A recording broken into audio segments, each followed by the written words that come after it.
Does that answer your question? No, I didn't hear you. Well, can you do it again?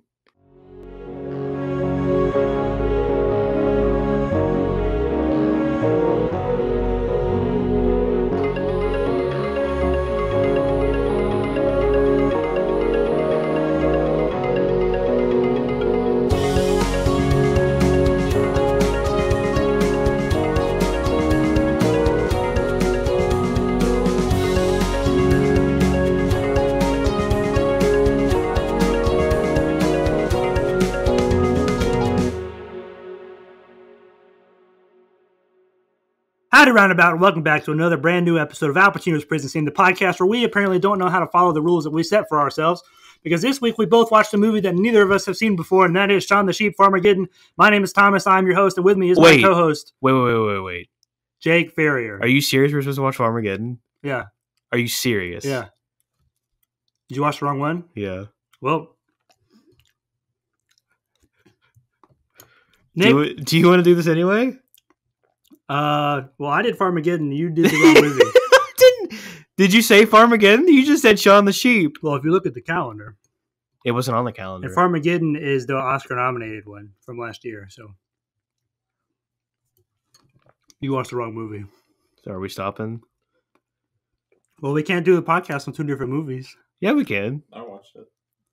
I don't know that that's how this works. I'll hear from the recap. Okay, well, guys, podcast officially fell apart, but I guess we're going to do it anyways. Look, all right, so we talked about...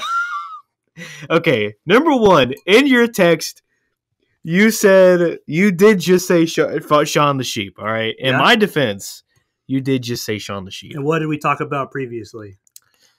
I don't remember. This is coming out the week of the Oscars, and we're doing this movie because it's Oscar-nominated. Shaun the Sheep is not Oscar-nominated. All right, I don't doubt that you said that. Shaun the Sheep, Farmageddon is Oscar-nominated, and it's the one that was talked about by Hideo Kojima. I don't doubt that... Which we have mentioned on this podcast. I don't doubt that you said that, but I do not remember that. So, all you little shaggy goose egg boys, know that if the podcast ends, this is the moment where it died. Right here? Yeah. And we have a witness. We have a witness in the room today. Would you like to speak up, witness? Hey, I'm witness. I don't know if y'all heard that or not, but he's from Mad Max Fury Road. He's the guy that spray paints his mouth with a bunch of silver junk. Oh, the guy, the beast. Anyways, we're just going to power through it because I don't want to wait more hours, and I'm not watching a different movie, and I doubt Jake will watch a different movie either. So, we're doing both Shaun the Sheep movies, apparently. I watched Farmageddon, and Jake watched the other one. So, I was going to ask you this, and I guess it's still applicable. I was going to ask you this before I did the recap. Also, by the way, Jake's eating a chip, and I'm eating clam chowder. I'm eating a big chip.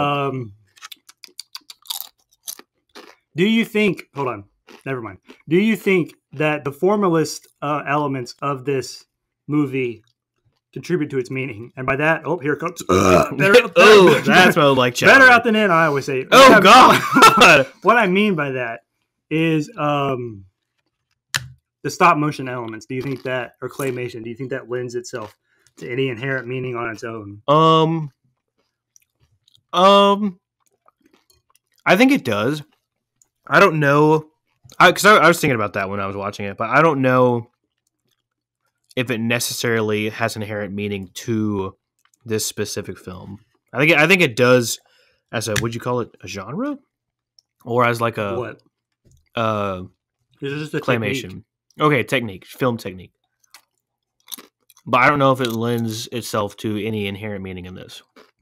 But I think because with claymation there can't be there are no mistakes. Like in animation, there are no, like everything was animated, so somebody did that. It's not like in real acting movies where they're like, oh, I goofed up, but we're gonna keep that one. Yeah, everything in animation is meticulously handcrafted. Kind of like VFX, how for Star Wars The Phantom Menace, Episode 1, Jar Jar Binks is talking. Sometimes when other characters are talking, like Jar Jar Binks is not saying anything, and so people think Jar Jar Binks was a Sith Lord. That was not a mistake, because Jar Jar Binks is a VFX CGI character, so he was meant to be talking. His mouth was meant to be moving. So all that is to say is I feel like because it's claymation, then that provides a sense of perhaps order to the film. Yeah, And I would agree with that. But I would say the way I was going to put it is like, yeah, order, but it sets us outside of the world. Like typically we're already omniscient viewers, or not omniscient, but we see everything that's happening on the outside looking in. Circle backwards. Yes, but I think claymation specifically sets that up. Because although I think it's just as easy to suspend your disbelief, I think there is more of a, I'm going to say godlike, but I don't mean like religiously, but just how there's like, you can see everything and it's, yeah, like I said, more obviously set apart from reality. See, now you're talking too quiet. This is where I start having problems. Is when you start talking loud, and then you slowly get quieter, and that's how it starts. The rage that turns good men cruel, Jake. Okay. Do you bleed? Do you bleed? You will. All right, so what's going to happen is, since we both watched different movies, we're each going to give a recap. And Jake is not prepared for that, but that's okay. So I'm going to try to keep this recap pretty short. I know I can get pretty long-winded sometimes, but we've got a lot of ground to cover. This is a very unique episode, and quite frankly, it's an Oscar-nominated episode. And it's the only thing that's probably Oscar-nominated that's audio form, so we already won. This is an Oscar-winning episode of our podcast. Opportunity, where we, you know what we do. And guess what? We have a witness. I'm the witness. Okay, I was about to say, I think he died. He went to Valhalla. Anyways. No, he got killed by that fish tank. So, Shaun the Sheep, Farmageddon. Wait, should I give mine first? Because Farmageddon's a sequel? Sure. Okay. All right. Open. Oh, fuck. I messed up. All right, open. And the song plays. That's like, however it goes. Have you seen this movie? Nope. Okay. However it goes. And it's playing, and Shaun wakes up, and oh, no, it opens with a little montage. Everybody's happy. This, like, younger, and the farmer's like, haha, happy. And then it repeats, like, the cycle of the day a bunch of times. And then Shaun the Sheep's on one day, everybody's like, I don't want to get up. And so they do, but they're like, buh. And so then one of them. Don't be alarmed. I'm just backing out for a moment to cool off. Is it that hot? Dude, it's the chowder, I'm telling you. One of the big buses from London pulls up and it says, get a day off. And so Shaun's like, meh, meh. And so they devise a plan, and all the sheep are like, meh. And what they do is they do a bunch of stuff. It's like a heist movie. Shaun the Sheep. Better out than I would say. Shaun the Sheep. Did you come in here just for that? I had to let it out, man. Shaun the Sheep devises a plan, and what they do is basically at the end of the day they make the farmer fall asleep by jumping over a fence, and he falls asleep. And they put him in a caravan, and the caravan falls backwards, and it goes shoo all the way down to downtown London. And so they go. Shaun the Sheep's like, who cares? And so they go into the house and they party, but then the doggy, Winston Duke or whatever his name is like, it's like, whoa.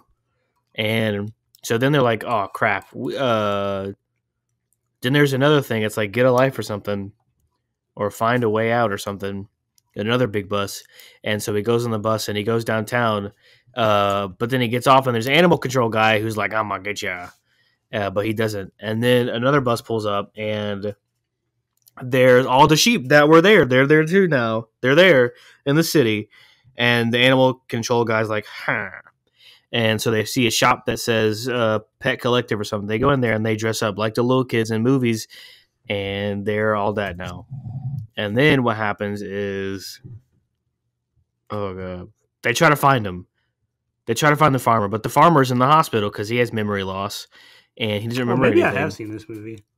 And they don't remember anything, or he doesn't remember anything. So they're trying to find him, and then they're in the fancy dining. And Shaun the Sheep, his sweater gets tangled up, and he goes, "Oh no, I'm a sheep." I should not have eaten chowder. Better out than in, I always say. And then the animal control guy gets him, and he puts him in prison. But then the farmer guy shaves a famous guy's head into a super cool haircut after Shaun the Sheep messed up his hair in the fancy restaurant. And then he becomes famous, and they call him Mr. X, and he becomes a stylist, but he only does the one haircut. That's actually Shaun the Sheep's haircut that we see in the beginning of the film. And then they break Shaun the Sheep out of prison, but now they're all sad, and so they sing the song that was in the beginning that's like, I didn't even have time to think. And then Mr. X hears that, and he's like, oh? And he kind of remembers. But not all the way. Somebody just got a bumble. That was Snapchat. Okay. And then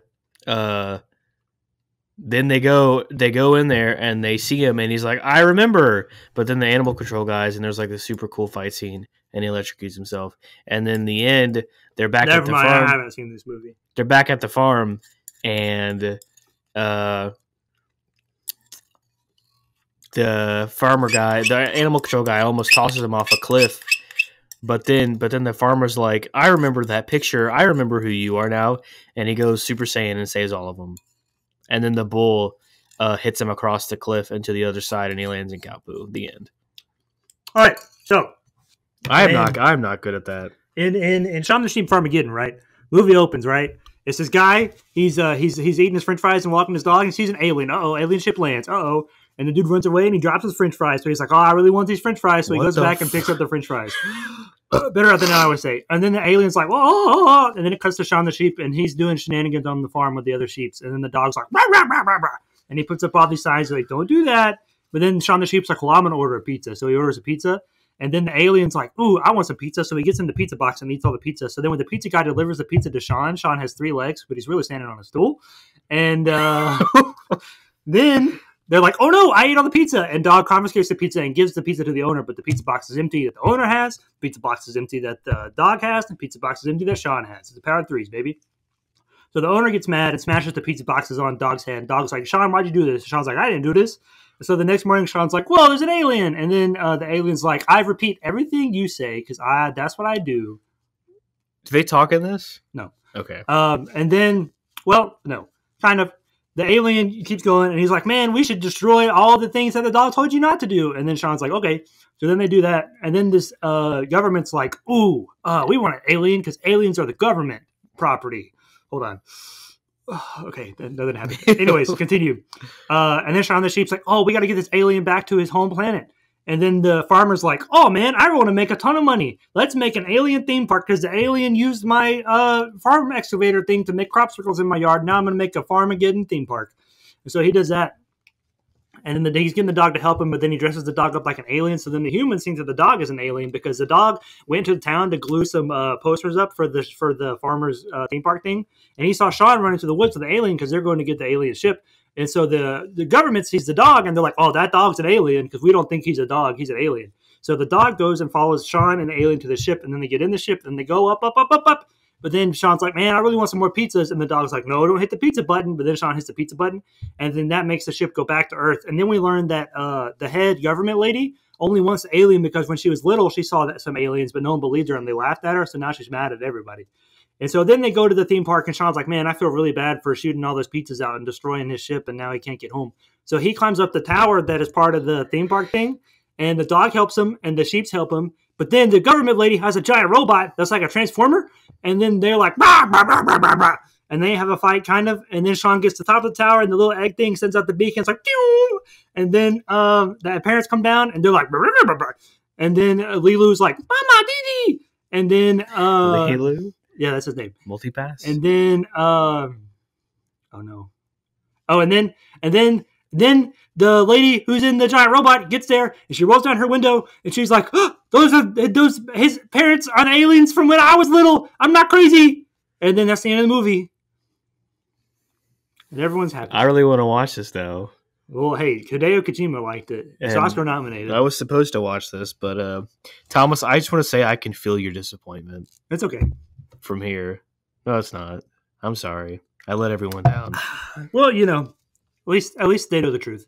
Anyways, so I think a lot of the elements in this movie that I extrapolated meaning from could be applicable to your movie as well because of the nature of the Shaun the Sheeps. And I don't know if any of you listeners ever watched Shaun the Sheep, but for a while, Shaun the Sheep was a long-running short thing. Like each episode's less than 10 minutes probably. Yeah. Because it's a spin-off of the Wallace and Gromit series. And so Wallace and Gromit had the big fame and Shaun the Sheep had the little fame. Then at some point they made the Shaun the Sheep movie, and then they made Shaun the Sheep Farmageddon. And even though this film is Oscar nominated, it definitely won't win. Pixar's Soul is going to win. Yeah. Yeah.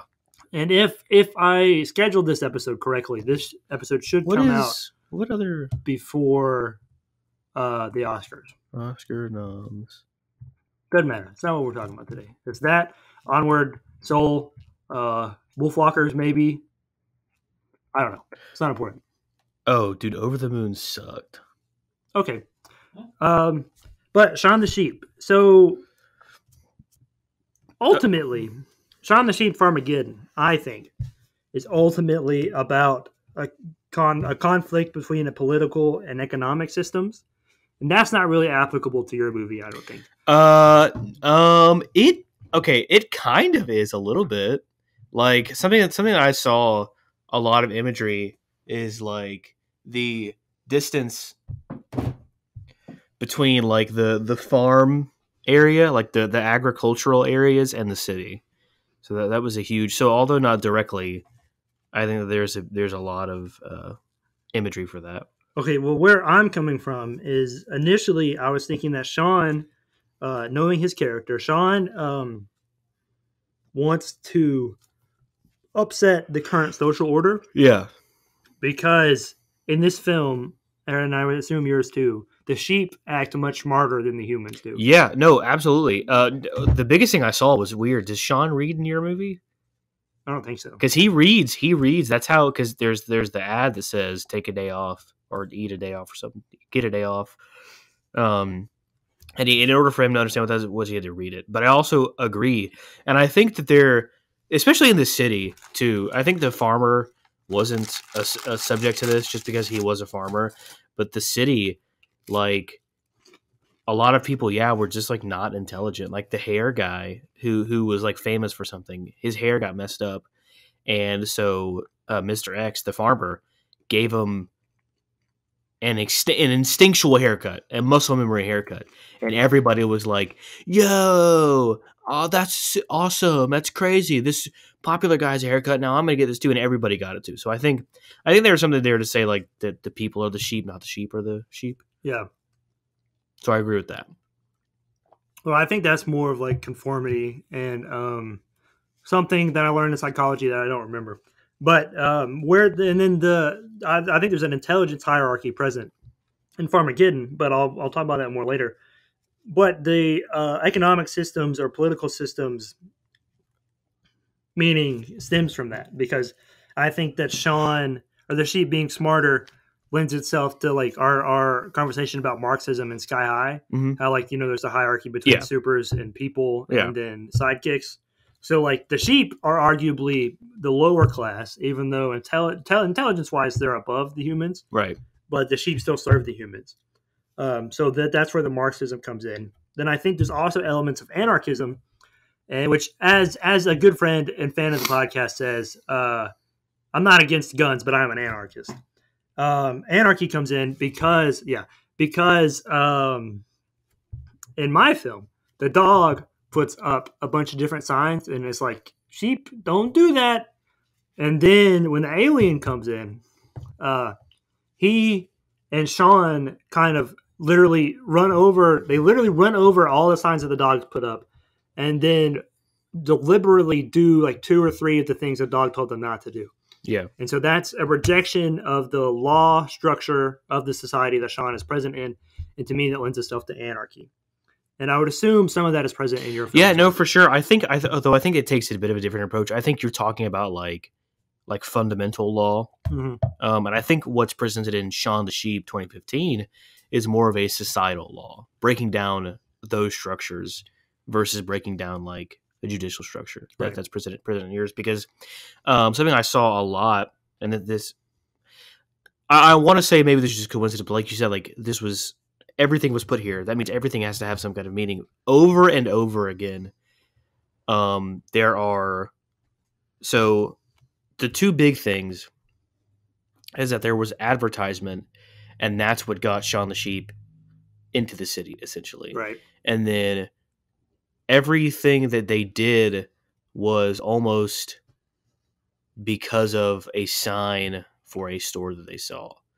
Like when they first get to the city, Sean is being hunted by the animal control guy, and he sees a store that was charity for animals or something like that. Charity for the animals.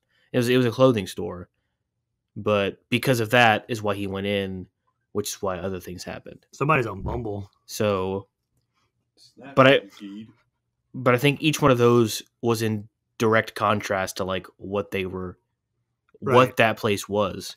And then later in La Chien Bleu, it's like in Venom when he gets in the lobster tank. Yes, that they do show up lobsters in this in 2015. But yeah, like there are societal conventions present in La Chien Bleu or whatever it's called that the sheeps break down directly. And it's all because of the fancy guy with the funky hair does it, and then they do it. But when they do it, it's funny because they're sheep. But then it's also pointing out that, like, oh, this is kind of weird. Right. And then the third social system in mine, and like the reason I think it's a conflict, because each of these elements are proposed and then deconstructed and then reconstructed throughout the film. The third one is capitalism, which we talked about in one of our episodes. Yeah, baby. I'm sure Jake brought it up in every Shrek episode, I feel like. Corporations, probably. The fairy godmother, whatever. I don't know. That was my impersonation of the characters in Shaun the Sheep. But capitalism is present here because the reason Farmer Guy wants to build the theme park is because he sees, well, first of all, at the beginning of the film, he sees someone talking about the UFO and he laughs at them. And then later on, he sees an ad in the newspaper, which so this kind of goes back to the first movie that you watched, where he sees like the people are crazy about UFOs, and then he sees something that's like pounds or whatever, and then he sees an ad for a like excavator 5,000 or whatever, and it's a certain amount of money that he needs to buy that excavator. So what he does is he decides to construct the theme park to capitalize on the desires of the people to see this fantastical alien thing, and so that he can get more money to get the excavator. So that's interesting because in 2015 he does have money. It's assumed he's a very famous like hairstylist, so it's assumed he's making the big bucks. But then at the end of the film, he goes back to herding the sheep.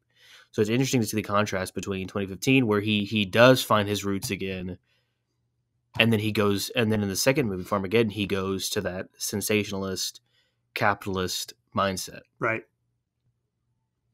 I should point that out. That was interesting. I mean, I don't have anything to build off of that.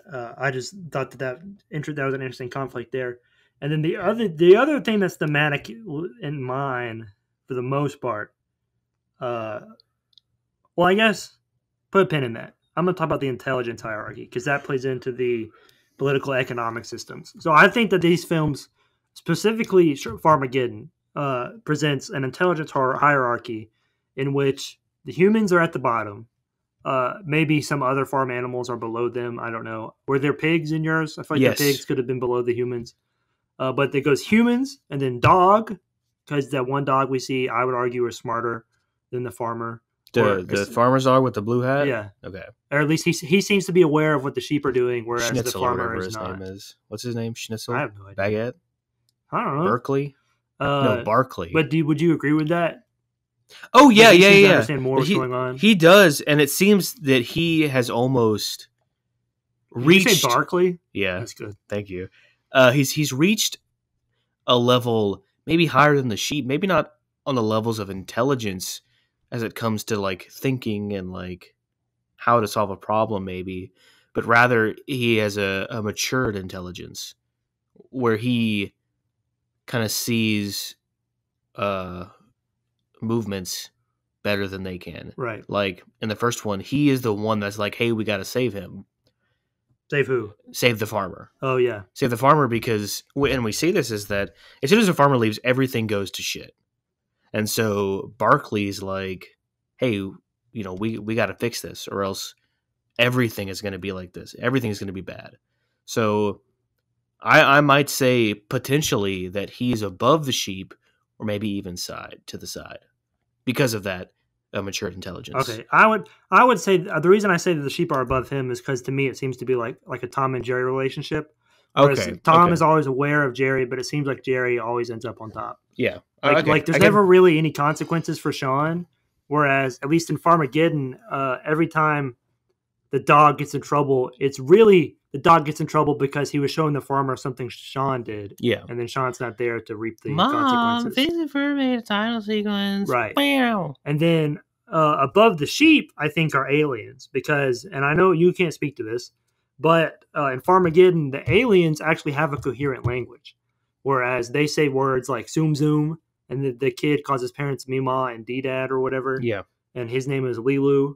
And so like and you know, I guess technically the humans communicate through grunts and stuff, but I would say that the aliens, since they are using actual words, even though I might not understand what they mean, because they are using actual words, they are on a higher intelligence than the humans are.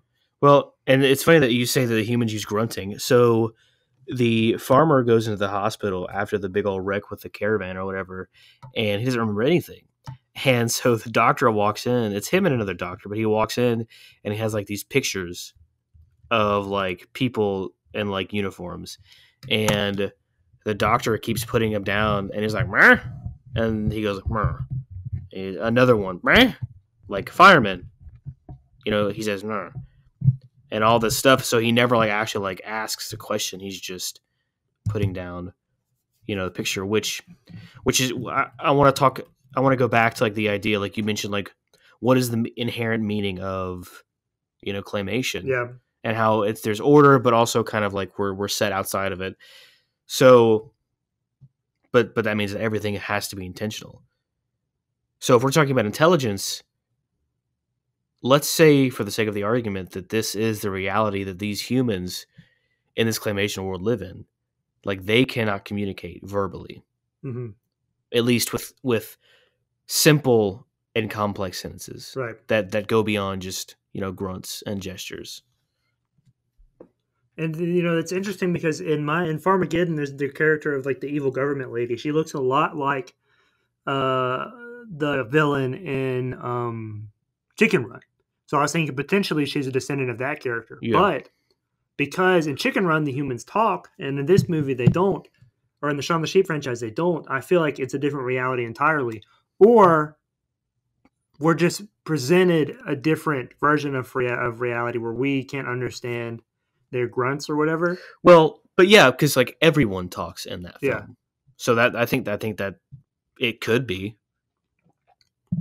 But then also, you and I think, have two classes together this semester, and both seem to revolve around this idea of visual storytelling. Oh, okay. And I think Shaun the Sheep is a great example of this because there is no like dialogue, as you're saying, there is no dialogue throughout the entire film, and so it all has to be communicated. While they do grunt, you know, you interpret the meanings of the grunts by like the pitch and the delivery, which arguably I would say is more difficult than just regular voice acting or acting in general. Yeah.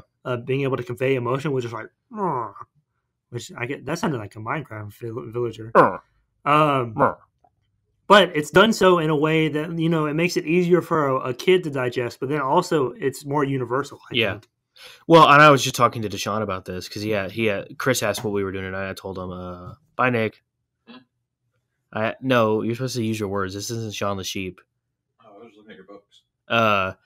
We were talking about like he's a local artist, but in his videos and his music, he wears a mask, and I was talking to him about how, you know, he was asking, "Will my emotions be conveyed?" And I was like, "Well, it'll have to be through gesture." You know,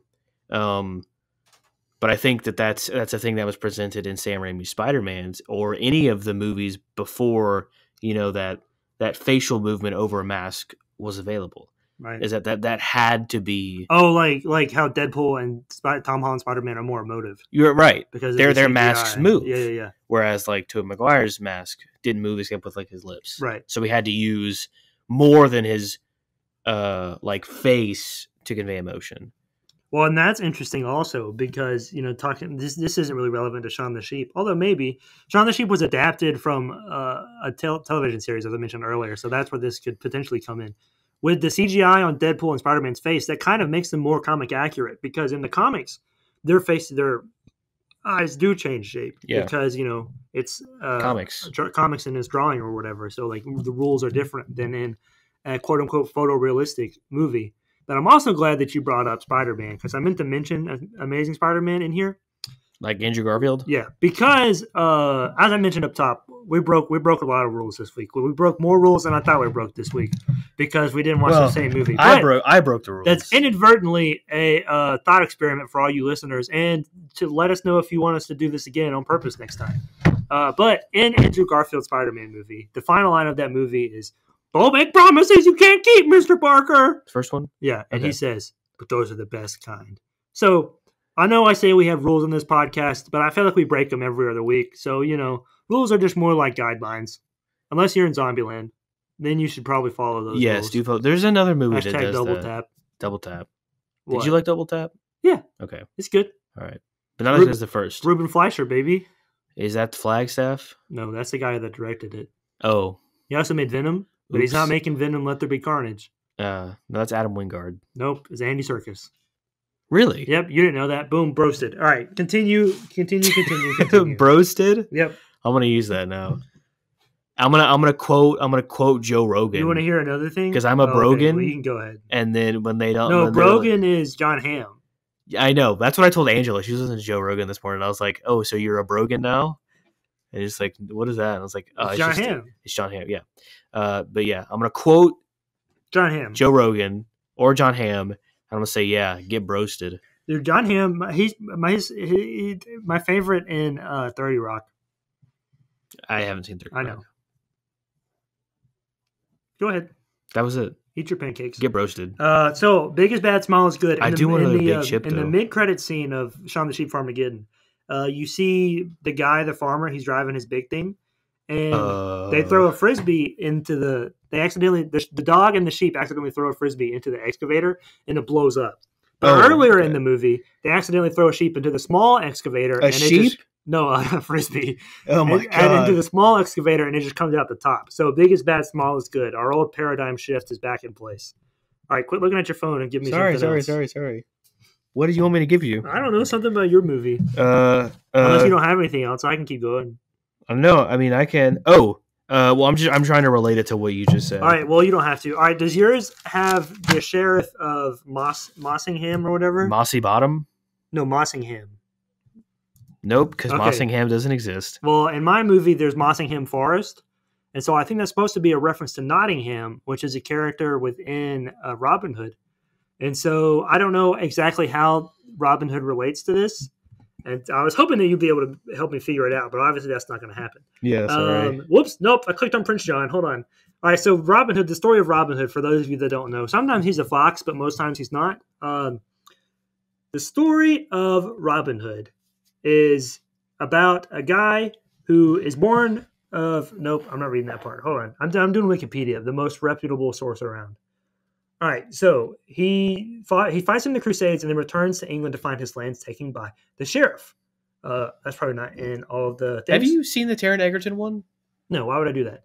All right, so this is a quote from the Wikipedia. Through retellings, additions, and variations, a body of familiar characters associated with Robin Hood has been created. These include his lover, Maid Marian, his band of outlaws, the Merry Men, and his chief opponent, the Sheriff of Nottingham. The sheriff is often depicted as assisting Prince John in usurping the rightful but absent King Richard, to whom Robin Hood remains loyal. His partisanship of the common people and his hostility to the Sheriff of Nottingham are lately recorded features of the legend, but his interest in the rightfulness of the king is not. And neither is his setting in the reign of Richard I. That's not really important. Forget that last sentence. Basically, what's important is Robin Hood is a man of the people, and he serves his duty to the king even when the king is not present. How is that relevant to Shaun the Sheep? I'm not entirely sure, unless it's supposed to be a lesson of morality in which they're just supposed to help the alien guy because it's the right thing to do. Sorry, my computer's going, and I was listening to that. That's okay. But also, we didn't watch the same movie, so it's okay. Also, my thumb hurts when it's like that thing where like you like It's probably because you've been playing too many Rock'em Sock'em Robots matches. got him to pop, and like you do like that, and it pops back, but I can't get it to pop Bounce back like a racquetball. Bounce back. Howdy. There he is. You're not allowed to be in here. All right. Give me something. Give me something that happens. Me? Yeah. Okay. Mine also has a lot of sci-fi references, but it doesn't matter. Well, okay. So speaking of references, there's a few things that happen in this that like play on like sayings, like the cow jumped over the moon. Wickety whack, clickety clackety foot. This. Oh shit! I messed it up. Never mind. Forget about that. But you know that, right? Yeah, that's my favorite. Counting sheep. Rhyme. Counting sheep puts you to bed or whatever. Counting sheep puts you to sleep. Yeah. That happens several times. Oh, you always rhyme when you got a chance to rhyme. Sorry. Is he still here or is his head gone? No, his head's gone. Okay. He's coming back though. Ah! Like they count sheep to put the farmer to sleep, and then they do it again to put the animal control guy to fall asleep. Oh, they do that in the show a lot. Yeah. But then there's like the cow jumps over the moon. This is when like the caravan is falling down to the town, and like it hits a cow, and the cow, there's like a tavern called like the Moon or something. And he goes right over the sign. Nice. Well, there's a few things like that in this one. Like they drop a bull in a china shop because like they accidentally beam up a bull into the spaceship and they drop him into the china shop. And then they mess with the bull and they end up getting the horns. But what did they do? I put the action that brought about their demise led to their salvation. Jesus. But I don't remember what it was. It may have been the sheep thing, but I don't think it was. Anyway, in the opening montage, or the intro sequence, whatever you want to call it, it's like when Sheep was a little baby. Sean? Yeah. Did I say the sheep? Yeah. All right. Sean was a little baby. And Baba. The farmer has like hair and sunglasses, and he's taking care of him. He's like super attentive and stuff. Uh-huh. And then they take a picture. And it's like all them crowded around, like they're like the group picture. Yeah. And then it pans out. And it cross dissolves, and it's like sitting in like a dusty room in like the back of his house, and it pans out. And then that's coupled with the montage of every day waking up doing the same thing over and over again, and super dull, monotony, dull and devoid of life and inspiration. Well, then at the end of the film, they're about to get tossed off the cliff by the animal control guy, and they're in like the sheep barn or whatever you want to call it. The barn, yeah. And he looks at the window, and he's got all the sheep huddled around him. Who does, Sean? No, the farmer has the sheep all huddled around him, and he looks in the window, and the reflection is like the picture, and then he remembers the picture, and that's when he gets all his memories back. Okay, I did not know he lost his memory. I said that. Okay. Well, you were outside. Oh, that's right. Not looking in. Yeah. So yeah. So he gains all his memory back because of that. And then the next shot... That's very poignant. The next scene... Yes, it is. The next scene is the picture frame, the new picture framed and put on like the fireplace mantle. And then the next day it rings, and the same schedule that happened, the order of events of things that happened in the beginning, like wake up, everybody wakes up, brush their teeth, whatever happens, but they're all super happy about it. So what I said that this film was about, at least overall, was a reinvigorated motivation and like remembering why you do what you do. Right. Which is why it's interesting that in Farmageddon, the farmer tries to make this amusement park, whereas in 2015, he goes back to the sheep at the end, right, with vigor or whatever.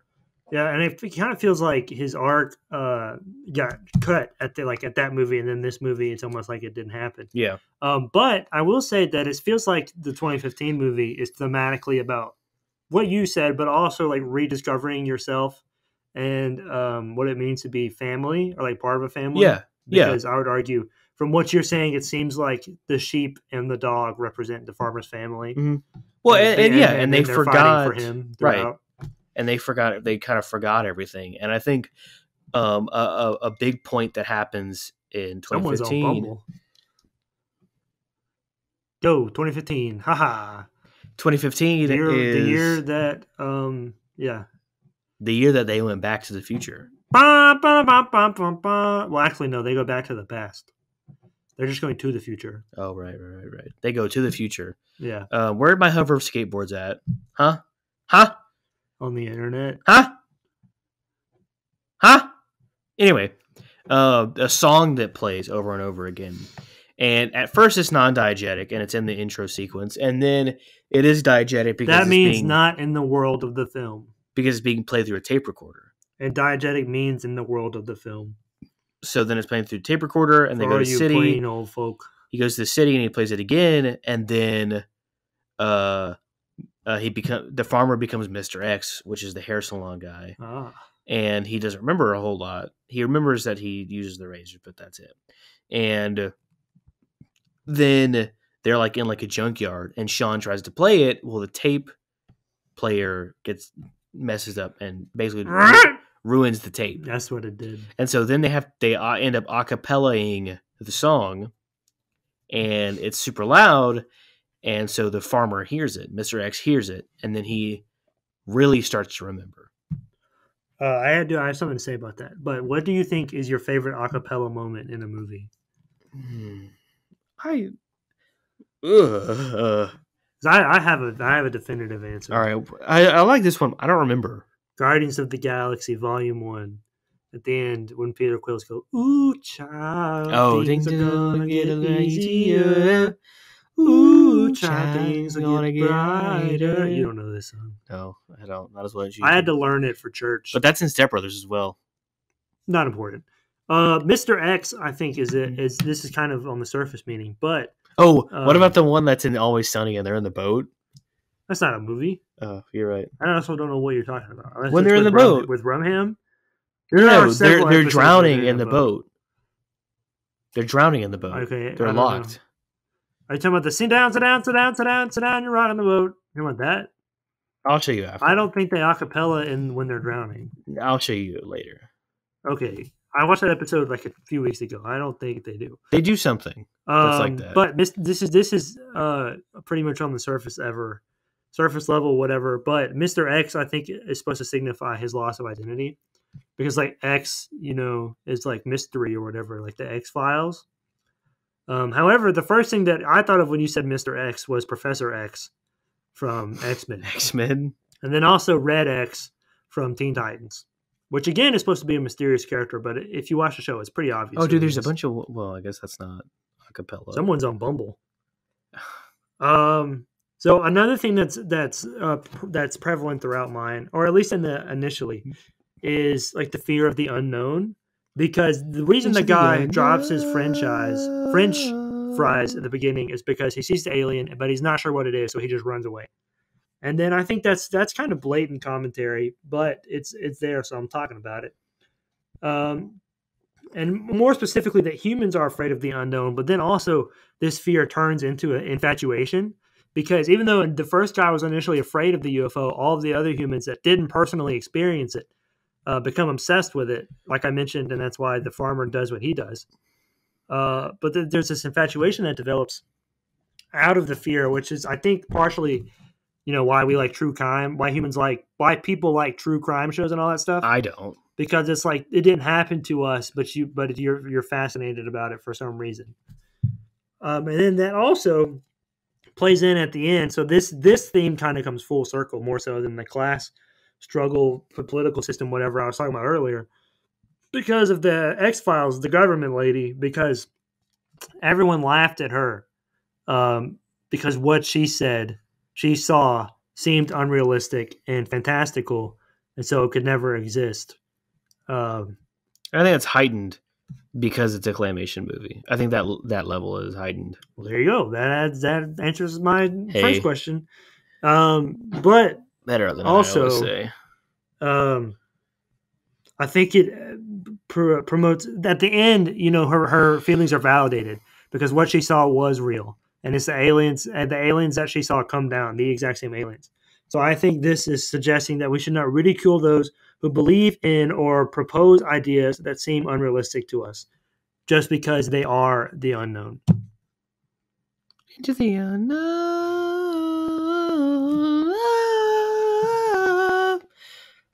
The Wayne's World one when they're singing Bohemian Rhapsody? Yeah, that's lame. Or what about have you seen Holmes and Watson? Yeah, it's not good. I like that. I like that song in there. I don't know what you're talking about. They sing in that one. Okay.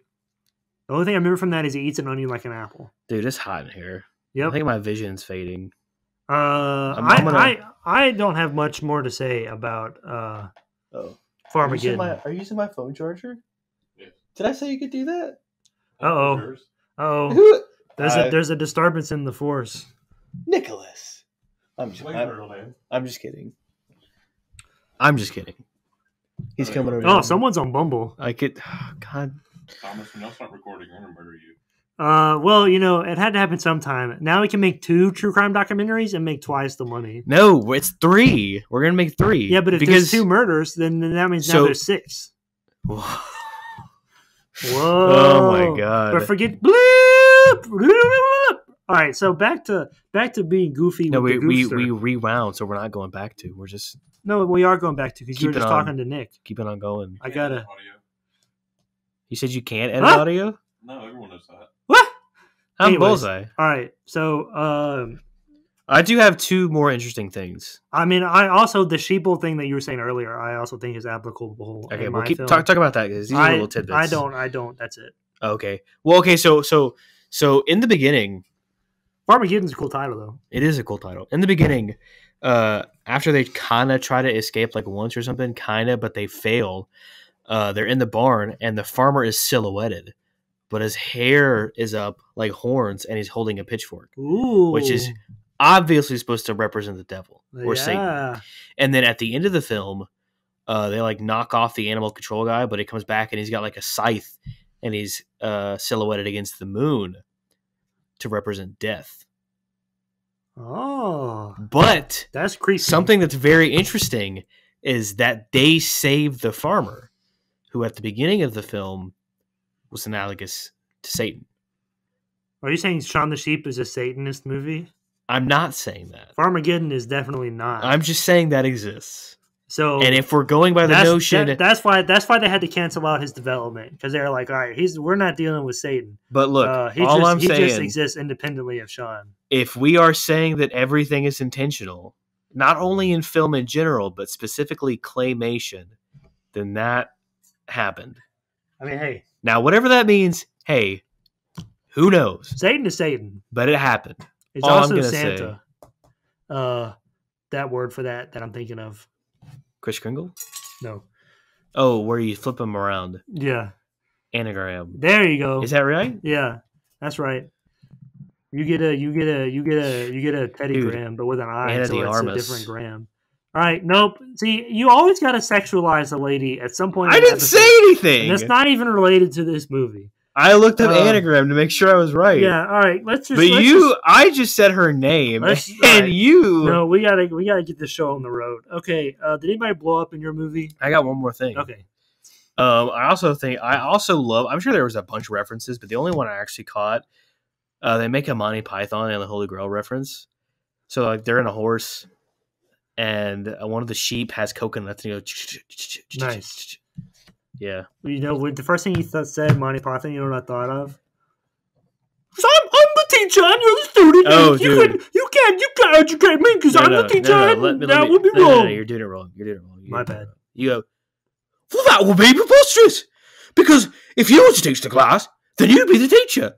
But you don't know the material. And I do, so I'm the teacher. You fool. I simply can't figure out two. Okay. Well, so I'll say the references that were in mind then. There's a story called H.G. Wells, which is a reference to the science fiction author H.G. Wells. There's a thing called Roswell's Jam. Roswell, New Mexico is where Area 51 supposedly is. There's E.T. imagery because they like fly in front of a moon on a sign. There's Jaws imagery because the alien pretends to be a shark in the grocery store. There's a sonic screwdriver at one point. There's a Dalek at one point. There's a guy who's actually Doctor Who and he walks out of a blue porta potty at one point. And they whistled the X-Files theme at one point. I gotta watch this movie now. So I was supposed to watch it for this, but that was Farmageddon. Does anybody blow up in yours? I don't think so. Well, so here's the deal. The big 5,000 excavator blows up in mine. That's not a person. No, So it's it not. can't And be it a happens 3. during the credits. So there's that. I'll let you have a 2. The farmer is in it when it blows up, but he himself does not blow up. So I think that might count for something, maybe. Not a 3. And then also the That's for alien sure. spaceship crashes, I think. Thomas, the minimum requirements for a 3 is that one person at least has to blow up. So I feel like that's maybe comparable to a whammy Sammy, although probably not. Yeah, but the So- tractor, the way the thing. We'll blows say up. if you said a 2, then I'll say a 1.5 because it's in the credits. Okay. And But then nothing blows yours up. don't in get mine. nothing. So we're gonna rank this as a total Shaun the Sheep verse. Okay. So it's just a 1? Yeah, Okay. Shaun the Sheep verse receives a 1. One out of Pacino. So I know this is probably rounding out shorter than most of our episodes. It might even be shorter than The Moistest Man in Waco. And if it is, then that's a Wait, what's travesty. that one? Ginger Dead Man. Oh, Um, I mean, I can stretch it out. no. I can But, keep talking over. let and us over know. again. Let us know if you. I can just keep going. Can you shut and up? stalling. Let us know if you. Hey, what are you? I will doing? break your nose. Let us know if you liked us talking about 2 different movies. I don't know why you would, but if you did, let us know. We'll do it again, I guess. We can do it again. If you really want to torture us, we can do it again with Frozen and Frozen 2. We already did Frozen 2, though. I know. That's why I said if you want to torture us. Well, you'll watch Frozen. We already did it. What's another duo? They'll have to figure it out. Oh, we can talk Amazing Um, Spider-Man 1 and 2. No, that has meaning. Be greater responsibility and all that. Oh, right. And don't tell lies because that's the best kind. Whatever I said earlier. Also, blonde people. Get Oh, outta The here. Promise. Yeah. Promises are made to be broken. And then if you break a promise, then Dennis Leary will be like, Which "I'm is- watching you," Which is a even though he's problematic dead. statement, by the way. It is. But he's a skater boy, so I mean, Andrew it's Garfield? okay. Yeah, in those Is a movies, skater? Oh, yeah, you're right. he's got a skateboard. He is. He's really cool. He is. That's why he's not a good Spider-Man He is. or Peter Parker. Oh, we could do Venom 1 and 2. No. We've got a Twitter. What is it? Pacino Pod. I think. Yeah. At Pacino At Pod. Pacino Sorry. Pod. At Pacino Pod. We also got an email PacinoPodcast@gmail.com. and a WordPress maybe sometimes if it's working. It's not. Never mind. Well, I mean, like the website works, but I don't know how to update it. And I tried to make a post, but it did not work. we had a witness this week. If he wants to pop in and give us a farewell statement. What? Well, I guess not. All right. Drink your pickle juice. I hope They you. didn't hear you. You were drowned out by us. What's the other thing? I hope you learned a lot. I hope you loved a lot. I hope you gave your little iguana some nuggets of knowledge. What's happening. Only Rob insured banks. Only Rob insured banks. All right, that's your tip for this week. Is he pilled up? What is he doing? Remember, kids, stay off of Bumble. Don't be like the witness. Stout sauerkraut. Stout and sauerkraut.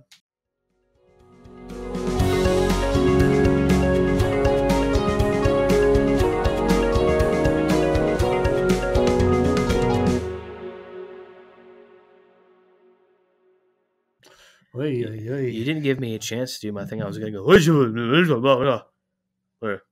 Started up. No, well,